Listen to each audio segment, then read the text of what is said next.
जो मेरी कर्म भूमि है, शेष उस राख को ले जाके वहाँ दफना देना। किसी नदी में मत डालना, किसी नाले में मत डालना, किसी भी तरह का धार्मिक संस्कार मत पूरा करना। उनका तो वक्तव्य था कि आरएसएस की ये गंदगी पिछड़ों की संस्कृति बन गई है, जिसको हम लोग संस्कृति कहते हैं, जिसको हम भाग रहे हैं जिसके पीछे। वो तो उस वक्तव्य के आदमी थे। अब ये सब बात चला जाएगा तो साला घेर के हमको लोग मारने लगेगा। लेकिन वो कहते थे हमसे ये बात अक्सर कि आरएसएस की गंदगी पिछड़ों की संस्कृति बन गई है। तो संस्कृति तो हमें अपनी बनानी होगी। तो अभी 4 तारीख को जो शरद जी के वो राख की यात्रा जो हो रही है, उसके सम्मान में जिस होकर वो यात्रा जाएगी, उनके परिवार के लोग होंगे, बहुत ज़्यादा लोग नहीं होंगे। हम जानते हैं यहाँ के पॉलिटिकल पार्टियों का चरित्र, क्योंकि वो पॉलिटिकल पार्टी उसको लेके जा रही है, तो उस पर वो खुद ही नहीं चाहेगी कि उस पर कोई कार्यक्रम हो। बाद के दिनों में जिस दल को उन्होंने समर्थन दिया, उस दल के लोग ही नहीं चाहेंगे कि उनके उस एक बात बताइए कि उस राख का दर्शन करने का अधिकार हर दलित पिछड़े बैकवर्ड को है या नहीं है? क्या शरद जी सिर्फ उस घर के आदमी थे? तो उसी राख का दर्शन कराने के लिए उस रास्ते से वो गुजर रहा है। उसको कलश वलश अस्थि ये उस सब का उस तरह से प्रोपेगेंडा मत फैलाइए, उसको समझने की कोशिश कीजिए। ये मत समझिए कि वाजपेयी जी की तरह 108 कलश निकाल दिया 2019 के इलेक्शन के जस्ट पहले उस संवेदना को जीतने के लिए चुनाव के मौके के लिए। ये तो लोग तैयार भी नहीं थे। उस राख को नमन करे लोग, उस बर्तन को नमन करे जिस बर्तन में लेके वो जा रहे हैं, और वहाँ मधेपुरा में उसको दफना दिया जाएगा, कहीं गंगा में प्रभावित नहीं किया जाएगा, ना किया गया। ये बात क्लियर, कोई डाउट?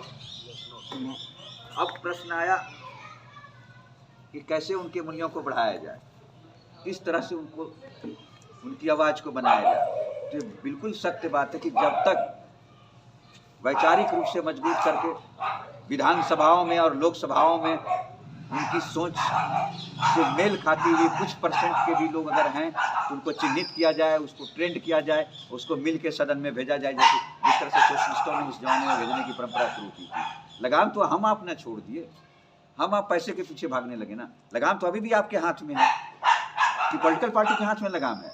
नहीं है लगाम पॉलिटिकल पार्टी के हाथ में, आज भी लगाम आपके हाथ में है, लेकिन आप छोड़ दिए अपना लगाम।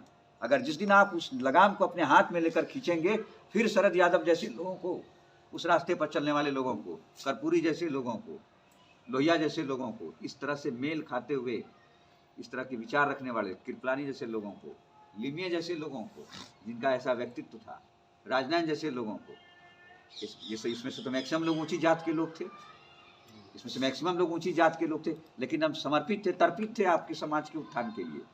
राजनारायण जी रॉयल भूमियार परिवार के आदमी थे, बनारस के। अपना जगह बाड़ी सब छोड़ छाड़ के, खेत सब बेच के उन्होंने लगा दिया कि भाई सत्ता हिलानी है, इंदिरा गांधी को खत्म करनी है, अधिकार देना है। डॉक्टर लोहिया थे किसी अन्य जाति के थे, उन्होंने उस समय नारा दिया, संत सोपा ने बांधी गांठ पिछड़ा पावे 100 में 60। क्यों कहा उन्होंने? वो चाहते तो नहीं करते। उसके बाद की पीढ़ी में निकले शरद जी, उसके बाद उस दौर में निकले मुलायम सिंह, घासी राम, लालू जी। अब शरद जी अलग थलग पड़ गए, इन लोगों ने अपनी दुकानदारी चला ली। उस विषय पर मुझे नहीं कहना है।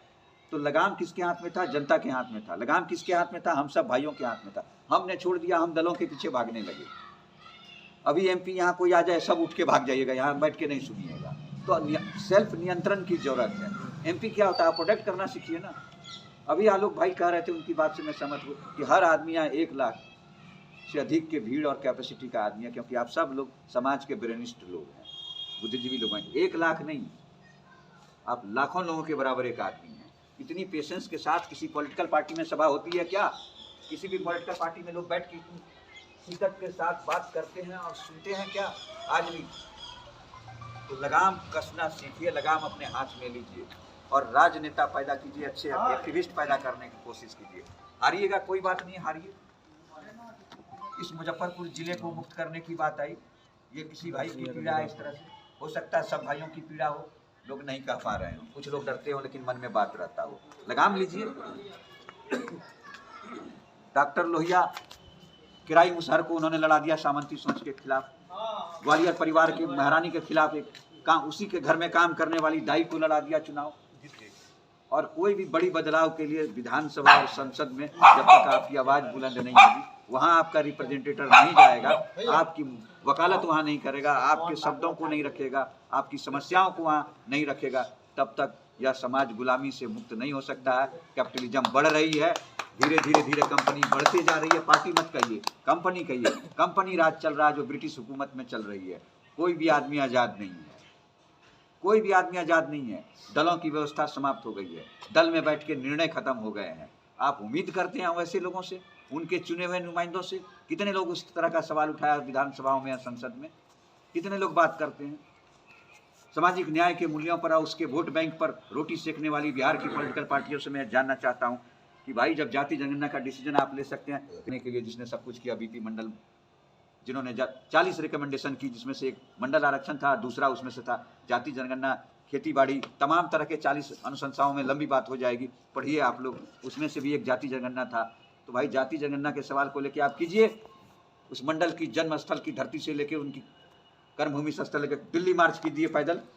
तो आप एयर कंडीशन हाउस से निकलना नहीं चाहेंगे, आप सुख सुविधाओं से बाहर निकलना नहीं चाहेंगे, आप चाहेंगे कि परिवर्तन हो जाए। क्यों नहीं निकलते हैं? आपके पास साधन है, चीज है, सब है, पॉलिटिकल पार्टी है, आप वोट लेते हैं, हमारा सब परिवार का लेते हैं, समाज का लेते हैं। परिवार मतलब यहाँ हम सब लोग बैठे हैं, परिवार, हम लोगों का वोट लेके आप करते हैं, लेकिन बात नहीं करते हैं। तो कैसे होगा ये न्याय आएगी कैसे? जो फार्मूला जाति जनगणना तमाम बीमारियों का एक मात्र एंटीबायोटिक है। अपर कास्ट के पॉलिसी मेकर समझ गए, हमारे राजनेता सिर्फ इसको मुद्दा बना के अपना वोट बनाना चाहते हैं, वोट लेना चाहते हैं, उससे समाधान नहीं होगा। और सिर्फ बिहार की जाति जनगणना से राष्ट्रीय स्तर का समाधान निकलने वाला नहीं है। लेकिन फिर भी अंधेरे में एक रोशनी दिखाई पड़ी है, एक ऐसी रोशनी दिखाई पड़ी है जिस रोशनी के सहारे आप पूरे देश में जाके इस बात को जगा सकते हैं, इस बात को लेकर अलग जगा सकते हैं, अपने लोगों को जगा सकते हैं, उसके भविष्य के बारे में बता सकते हैं। इसका एक बेहतर सार्थक परिणाम होगा। लड्डू भाई का कहना था कि एक बुकलेट आना चाहिए, हम बहुत जल्द एक बुकलेट बना के शरद जी के ऊपर भी और जाति जनगणना से सिर्फ 3-4 पन्नों का हम लोगों ने बुकलेट बनाई थी। उस दौर में लाखों बुकलेट को हम लोगों ने फैलाया लोगों तक।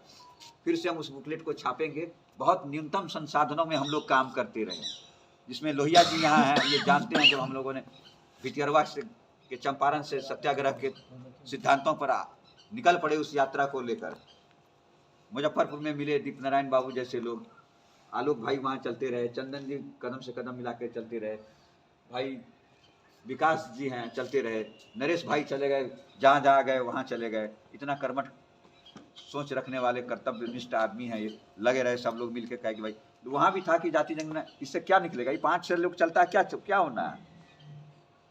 हम लोग को परमिशन नहीं था, 7 आदमी का परमिशन था, कोविड प्रोटोकॉल पालन करना था। ये 7वां आदमी क्या करेगा?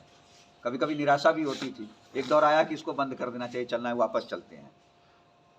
एक दौर ऐसा आया उस 15 दिन के कारवां में, 15 जनवरी से 30 जनवरी तक ये कार्यक्रम था प्रथम चरण में। लोहिया जी कहा कि इसी तरह चलेगा, चलाते रहना चाहिए, निराश होने की जरूरत नहीं, देखा जाएगा। और मुजफ्फरपुर आते आते वो कारवां रंग ले लिया। लड्डू जी जैसे न जाने कितने लोग उसमें खड़े हो गए, सबका नाम भी मुझे याद नहीं है आज के दौर में, कितने लोग यहाँ खड़े हो गए। और एक अच्छी रिकमेंडेशन यहाँ से अलग अलग जिलों के जिलाधिकारियों ने एक अनुशंसाओं के साथ रिपोर्ट भेजा। और माननीय मुख्यमंत्री जब इस विषय पर वार्तालाप करते हैं तो उन्होंने जाति जनगणना का समर्थन किया, जो जाति जनगणना के विरोध में रहते थे। जो मुख्यमंत्री जाति जनगणना के विरोध में रहते थे उस समर्थन में एक कदम आगे बढ़े और उन्होंने एक ऐतिहासिक फैसला कम से कम बिहार में लिए। वो बधाई के पात्र हैं, धन्यवाद के पात्र हैं। तो ये सिर्फ चंद लोगों का एक प्रयास था, बहुत बड़ी समूह नहीं थी। उस समय प्रस्ताव आया था कि एक स्टिकर बनाया जाए, छोटा हैंडबिल साटा जाए, ऑटो में लगाया जाए, चिपकाया जाए, तब तक फैसला हो गया सरकार का कि जाति जनगणना कराया जाएगा। तो फैसला हो गई तो हम लोगों ने उस चीज़ को रोका। फिर आया उसमें कि हम उपजाति को भी गिनेंगे। ये वही प्रांगण है जहाँ आज हम लोग बैठे हुए हैं।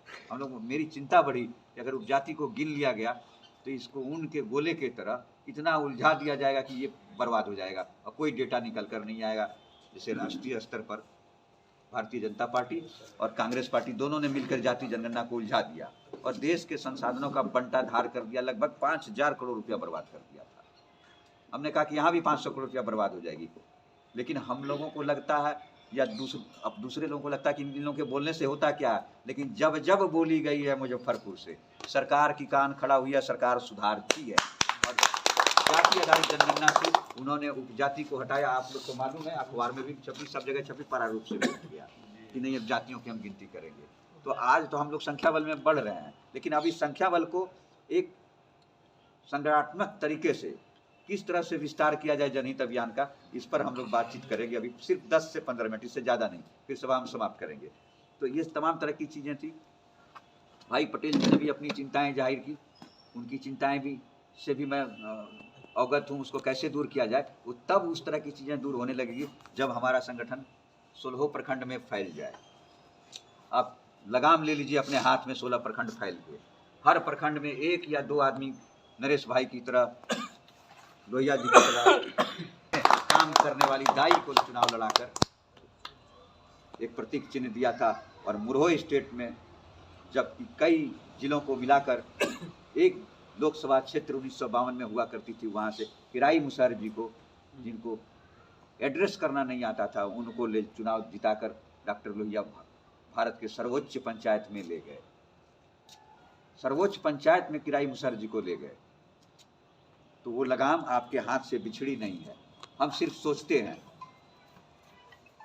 हर आदमी ने जो भी अभियानी समाज को और बुलंद करेगी और देश स्तर पर जाति आधारित जनगणना कराकर दम मारेगी। लेकिन अफसोस कि सदन में शरद जैसे लोग नहीं।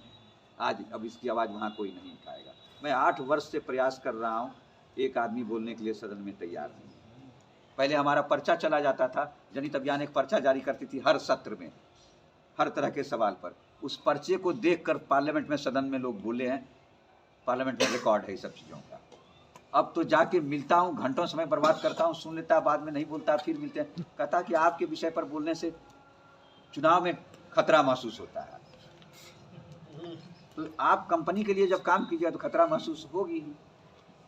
आप समाज के लिए काम करने की दिशा में हम सब लोग को मिलकर बैठ के सोचने की जरूरत है। और हर महीने इस तरह की बैठक हो। हम नरेश भाई से आग्रह करेंगे और आप तमाम साथियों से आग्रह करेंगे, हर महीने कम से कम 2 घंटा यहाँ एक निश्चित तिथि जो नरेश भाई तय करें, जो साथी मिलकर तय करें, आप उनके साथ बैठिए।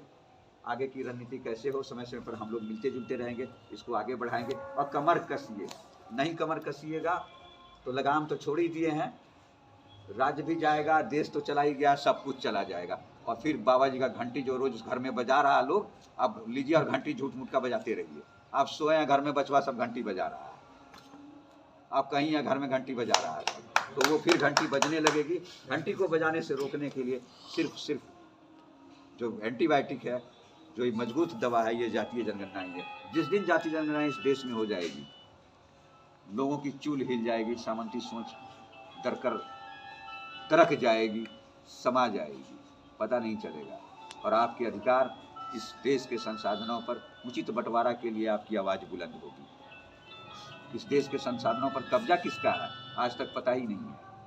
केंद्र सरकार, इस आज़ाद देश में पहली बार ऐसा हुआ कि जातीय जनगणना पर नकारात्मक स्वर हैं उसके, लेकिन जो जनगणना हर अपने विधिवत टाइम पर जो होता है, जिसका शेड्यूल फिक्स होता है, जनगणना को पोस्टपोन्ड कर दिया। और लगता है कि अब चुनाव के बाद ही जब जनगणना कराएगी, जनगणना उसने कराया ही नहीं। यानी आपके 2011 के आंकड़ों पर ही अभी 1-2 साल तक और नीतियाँ बनती रहेगी, वही फिगर काम करता रहेगा। मतलब आपके काम का प्रेशर जाति जनगणना पर उसकी चुप्पी है। तमाम कोशिशें हैं कि जाति जनगणना हम नहीं कराएंगे। वो डर रही है कि जाति जनगणना से अगर कराने के बाद जो जिन निकलेगा, जो अधिकार की बात होगी, हम उसको दे नहीं पाएंगे। वहाँ तो कुछ लोग बैठे हुए हैं, हर जाति के लोग खड़े होंगे, उनका अधिकार की बात उठने लगेगी मजबूती से। और अब जब तक हर जाति को उसका अधिकार नहीं दीजिएगा तो बराबर में आएगा कैसे। कुछ लोग कहते हैं अरे भाई ये तो जात पात फैला देगा। मैं कहता हूँ जात पात कैसे फैलेगी भाई। बगल में कोई हमारा भंगी साथी बैठा है, बगल में कोई यादव साथी बैठा है, बगल में कोई कुर्मी साथी बैठा है, बगल में कोई कुशवाहा साथी बैठा है, बगल में अन्य अति पिछड़ी ABC जितनी जातियों के लोग होते हैं वो सब बैठे हैं। अगर उसके अधिकार के अनुसार, उसके अनुपात के अनुसार अगर उसको भी संसाधनों में, तमाम चीज़ों में, भारत की उचित संसाधनों में उसकी उचित हिस्सेदारी मिल जाएगी तो उसमें बराबरी आएगी कि नहीं आएगी।